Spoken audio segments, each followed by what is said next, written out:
Hey there, welcome to the Obachanchatter. I'm here with you this evening to recap. I don't think it's evening yet, it might be 3 o'clock in the afternoon.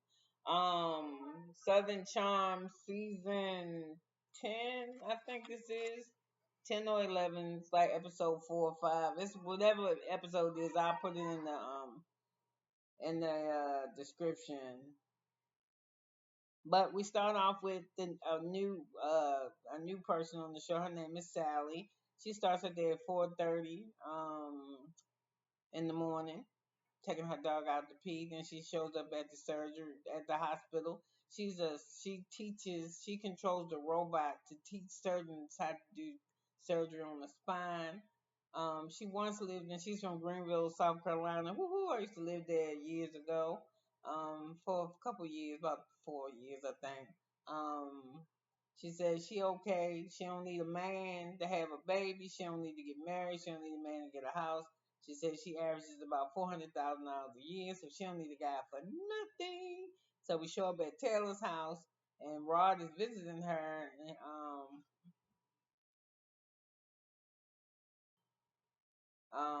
comes to visit her, and she said that he asked her about the party that he threw for the puppies, the dog party, because he liked dogs better than he liked people. So she said, Gaston said that he wanted them to move in together. And she was like, I don't know about that. Before I move in with you, you're gonna have to get engaged to me, or we get married. Because she said she bought her first house when she bought that house that she lived in when she was 24 years old, which is good. So they discussed the party, and she said Chef called her to ask her to get coffee. So she said when he called me after the coffee, I said, "What your girlfriend feel about that?" He said, "I don't even ask her yet." So she said Sally and Chef. So Rod to her, Sally and Shep was talking shit about Gaston at the party. And she said, "How they be talking shit about him and they don't even know him?" And she said, that so Rod said you need to bring him around, Taylor, so we can get to know what he about. So we got Hudson, Craige, and Shep. They meeting for coffee, and Shep tells them that he wants to spend more time with his girlfriend in the Bahamas. That mixed girl, he done got some him. He done got him some swirl. So Craige tell the guys that they froze his sperm and they looking like you want to have kids, and he said I ain't never tell you I didn't want to have kids. So men don't think Craige and Paige are really a match, or they don't want the same things at the same time.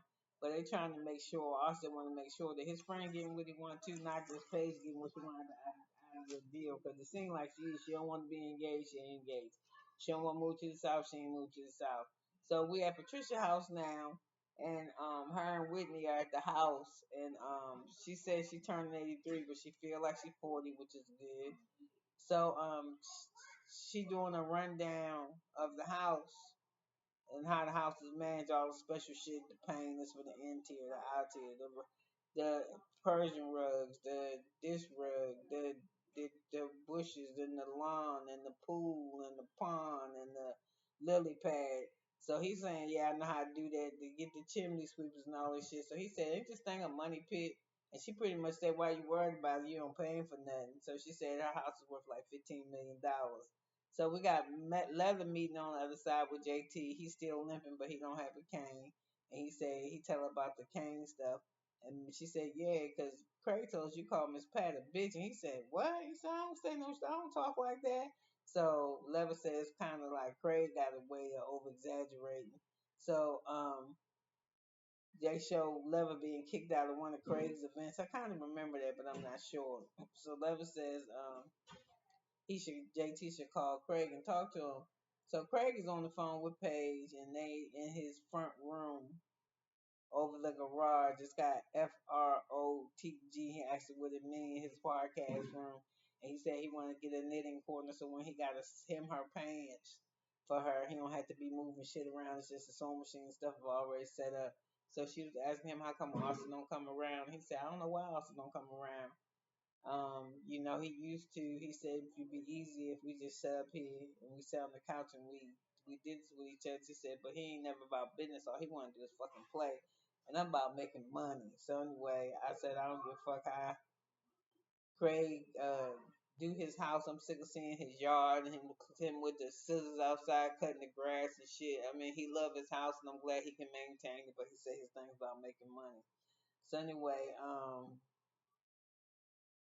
he said he can't podcast with Austin like he wanted to because all what Austin want to do is drunk. So we're at Madison house now. Her family's out to play golf. Her and Hudson and Brett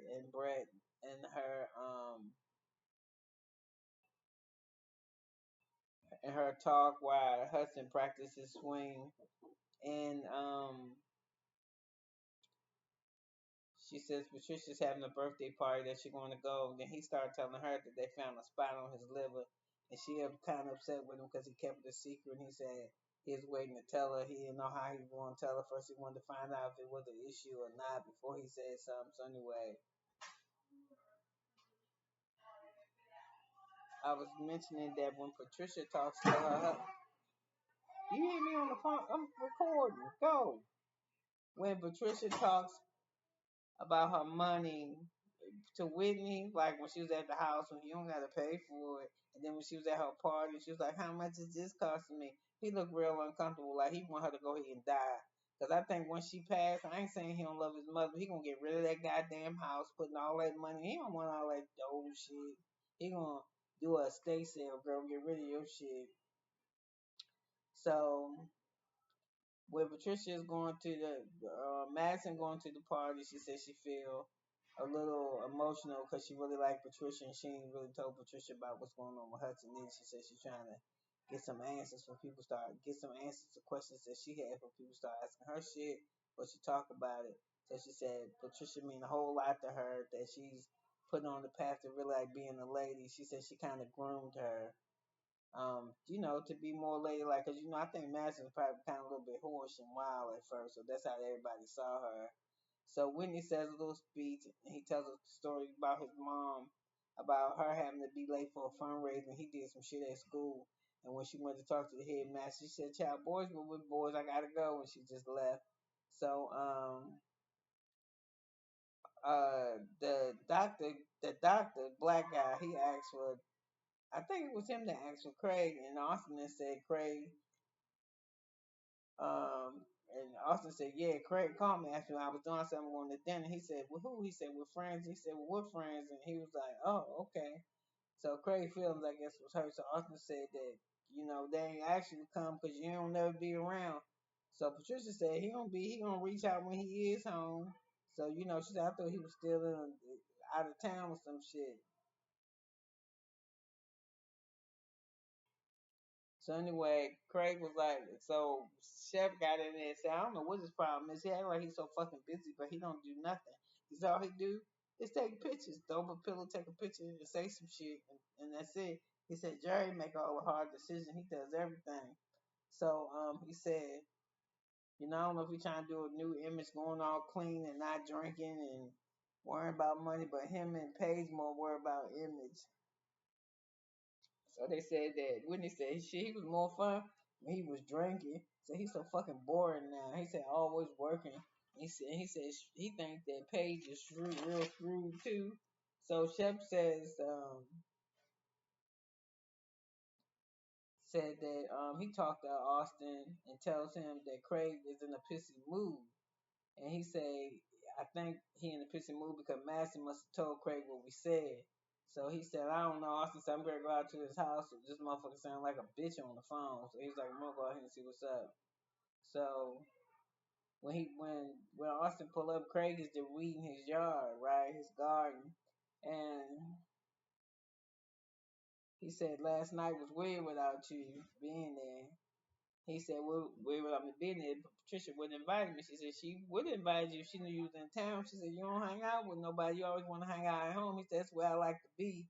And he said, I'm just trying to say that we miss you. And he said, you know, he said, well, don't call me out because you say no. He said, don't be calling me out on this bullshit. He said, I said we can set up some time to do. He said, we supposed to go golfing the other day. You gave up golfing to go plant some shit in your garden. He said, we doing a garden line now. I told you. He said, that's all you want to do is you just want to work. So he said, working the money is what makes me happy. He said, my whole life is business now. He said, my fun is not at the bar in the corner no more and watching games. I watch games at my house. So he said, you can do whatever. He said you can have a swim in this beautiful pool that I got for all y'all motherfuckers to swim in, or you could leave. So we see Craig leaving. So we'll see what's gonna happen. We will see. So it didn't take that long to do this review. I'm kind of glad it didn't. And all I see is that after all this drinking and partying and horn, they growing up. He don't want to do that no more. He want to fuck around and make crafts. And he got a girlfriend who I think he more in love with her than she is with him. And I really like the Molly girl. I really like the Sally girl. I ain't never really crazy about Miss Whitney. I like JT. He a little annoying. Shep even changed. He looked better. He got him a biracial girlfriend. He want to have babies with. We never heard them talk like this. We never heard Austin say he got somebody he giggly for that he can't wait to see and be with. So y'all motherfuckers is growing up, and Craig just growing up too. So you could have been anywhere, but you was here listening to me run my mouth, and I'm so glad that you was on this January the 4th. You could have been anywhere, but I'm happy you was with me. Have a good one and Happy New Year. Amen.